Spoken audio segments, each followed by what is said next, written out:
Rasulullah SAW sudah menjelaskan di hadis yang sahih, man shalla alayya fil yawmi wal layla 10 marratin kutibat lahu syafa'ati yaumil qiyamah. Di riwayat lain, adrakathu syafa'ati yaumil qiyamah. Orang-orang yang salawat kepada Rasul dalam satu hari. Ini hadiah untuk tuan-tuan, puan-puan. Satu hari. Setiap satu hari tidak boleh lepas satu hari belum bersalawat kepada Nabi kita Nabi Muhammad sallallahu alaihi wasallam. Barang siapa yang bersalawat kepadaku dalam satu hari dan satu malam 10 kali saja. Hanya 10 kali. Saya yakin 10 kali tidak lebih dari 2 minit. Tidak lebih dari 2 minit. 24 jam dalam satu hari, 2 minit ikhlas salawat kepada Rasul. Apa yang kita dapat? Syafaat Rasul. Syafaat Rasul. Kalau kita dapat seorang berkata, orang-orang yang bersalawat kepada Sultan akan dapatkan hadiah besar. Bagaimana kita? Mau salawat? Tidak. Semua bersalawat. Setiap hari bukan 10 kali lagi. Mau 1.000. Supaya kenapa? Sultan senang, Raja senang, orang-orang besar senang. Nanti kalau dia senang, kita dapat hadiah besar. Apakah kita tidak mau Rasulullah juga senang? Kalau kita bersalawat, sebagaimana di riwayat lain, kita saat bersalawat, fa inna salatakum ma'rudatun alayya. Salawat kalian Allah hantarkan kepadaku. Allah nampakkan kepada Rasul, ya Rasulullah, ini salawat tuan-tuan, puan-puan dari jamaah Masjid Al-Furqan. Disampaikan kepada Rasulullah SAW. Jadi boleh nama kita dikenal oleh Rasulullah sallallahu alaihi wasallam lewat apa? Lewat salawat. Jadi jamaah sekalian, kita mencinta Rasul bukan hanya duduk di majlis untuk kita bersalawat. Lepas majlis kita sudah tidak bersalawat lagi. Yang semestinya cinta Rasul, setiap hari kita bersalawat. Cinta Rasul, setiap hari dalam kehidupan kita ada maulid. Saya tidak setuju ada maulid dalam satu tahun satu kali. Dalam satu tahun satu kali maulid tidak cukup.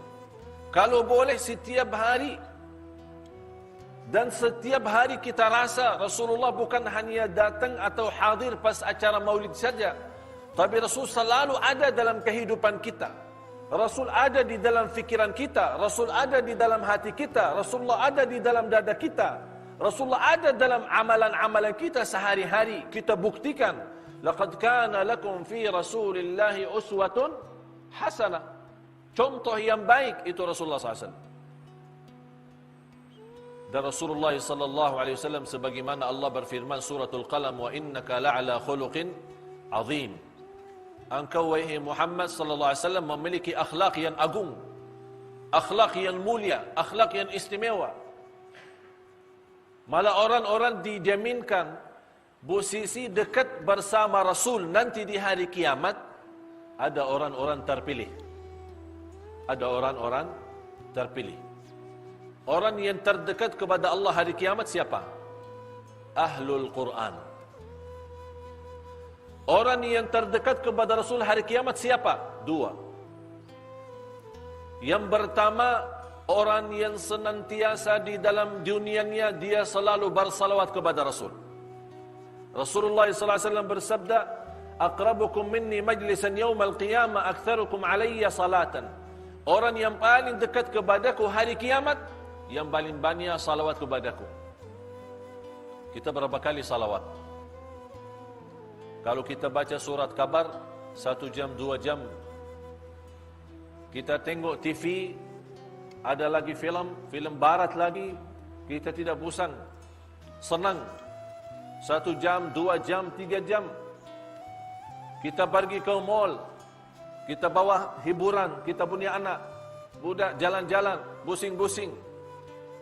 Dari jam subuh, jam pagi, jam 7, pulang ke rumah sudah jam petang. Berapa jam habis?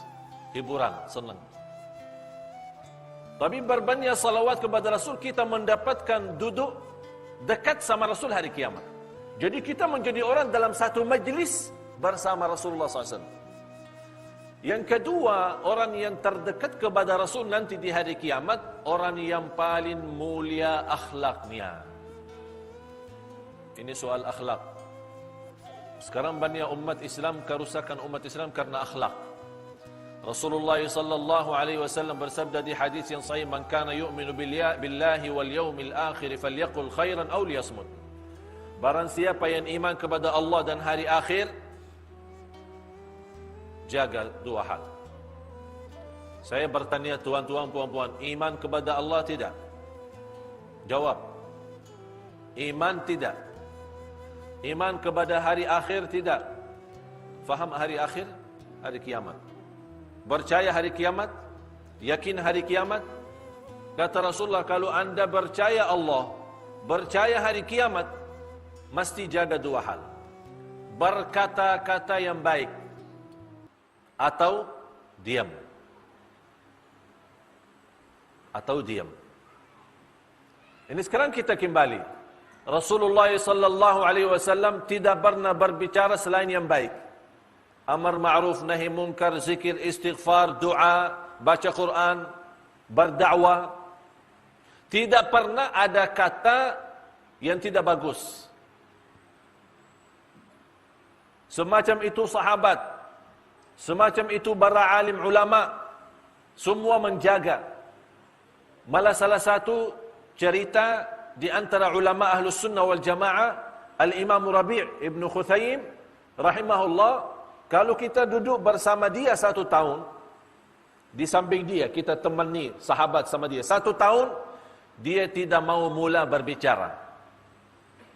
Dia lebih banyak diam daripada berbicara, daripada berkata-kata.